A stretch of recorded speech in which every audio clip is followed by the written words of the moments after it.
हिमाचल के एक बेटे ने अपने बाप को ही मार डाला। इस हैवान बेटे ने अपने बूढ़े पिता को इतना पीटा कि उनकी मौत हो गई। और फिर दूसरी तरफ हिमाचल का ही एक और बेटा चिट्टे की ओवरडोज से मर गया और फिर लड़के का दोस्त उसकी लाश को फेंककर मौके से फरार हो गया। अब ये दोनों खबरें भले ही अलग अलग है, मगर हमें ये बताने के लिए काफी है कि हमारी देवभूमि में इंसानियत किस कदर मर चुकी है। इसलिए आज के इस वीडियो में हम आपको हिमाचल प्रदेश से सामने आए इन्हीं दोनों मामलों की जानकारी देंगे, जिसमें बेटे द्वारा पिता की हत्या किए जाने का केस कांगड़ा बैजनाथ से सामने आया है और चिट्टे की ओवरडोज से युवक की मौत का मामला शिमला के रोहड़ू उपमंडल में रिपोर्ट किया गया है। पहला मामला कांगड़ा जिला के बैजनाथ थाना क्षेत्र के नगेहर गांव का है, जहां एक 78 साल के आदमी को उसी के घर में उसी के बेटे के द्वारा मार डाला गया। आरोप है कि सुरेंद्र कुमार नाम का युवक देर रात अपने घर पहुंचा और घर आते ही गाली गलौज शुरू कर दी। सबसे पहले उसकी मां राम प्यारी से उसकी बहस हुई। बात इतनी बढ़ गई कि मां बेटे के बीच हाथापाई की स्थिति बन गई। जब छोटे भाई ने बीच बचाव करने की कोशिश की तो आरोपी सुरेंद्र ने उस पर भी हमला कर दिया। इसी दौरान पिता जगदीश चंद बीच में आए। उम्र करीब 78 साल थी। उन्होंने बेटे को रोकने की कोशिश की और घर में चल रहे झगड़े को खत्म करना चाहा, लेकिन आरोप है कि सुरेंद्र ने अपने पिता पर भी हमला कर दिया। लात घूंसे मारे गए। बुजुर्ग पिता नीचे गिर पड़े। इस दौरान उन्हें गंभीर चोटें आईं।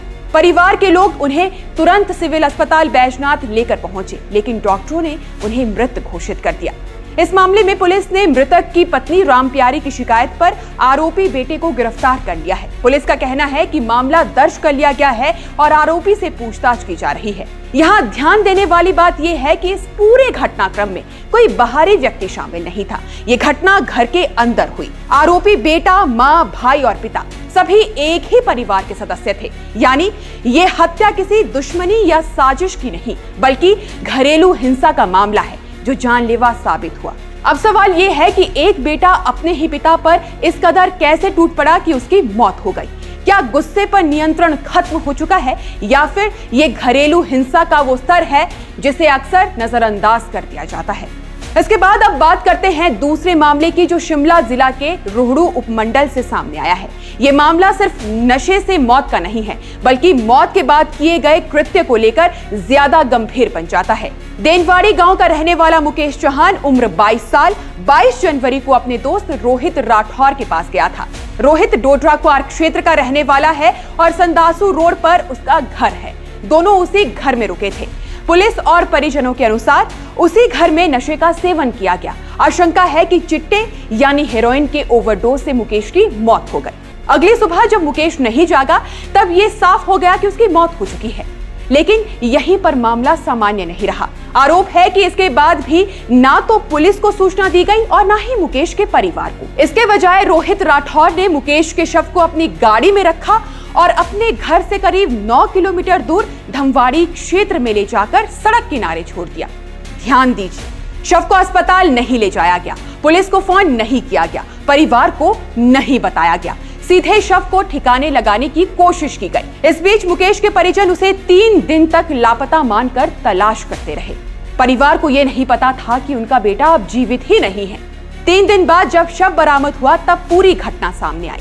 27 जनवरी को मृतक के भाई अरुण चौहान की शिकायत पर चिड़गांव थाना पुलिस ने मामला दर्ज कर दिया है। पुलिस ने भारतीय न्याय संहिता की धारा 105, 238 और 239 के तहत गैर इरादतन हत्या और साक्ष्य छिपाने के आरोप लगाए हैं।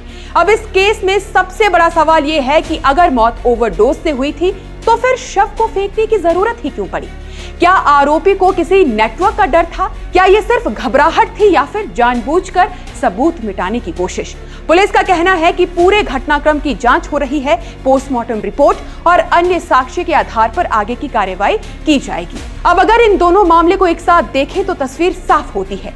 एक मामले में घरेलू हिंसा है जो हत्या में बदल गई, दूसरे मामले में नशा है और फिर मौत के बाद संवेदनहीनता। पहले मामले में बेटा अपने पिता को मार देता है, दूसरे मामले में दोस्त की लाश फेंक देता है। ये दोनों घटनाएं ये दिखाती है कि समाज के भीतर गुस्सा, नशा और डर किस स्तर तक पहुंच चुका है। रिश्ते की सीमाएं टूट रही है, कानून का डर खत्म होता दिखाई दे रहा है। इसलिए अब वक्त है संभलने का। ऐसा ना हो कि नशा और हिंसा हमारे समाज को निगल जाए और जब तक हम लोग जागे तब तक काफी देर हो जाए। बाकी आप दर्शकों का इस विषय पर क्या सोचना है हमें कमेंट सेक्शन में जरूर बताइएगा। अभी फिलहाल के लिए बस इतना ही। नमस्कार।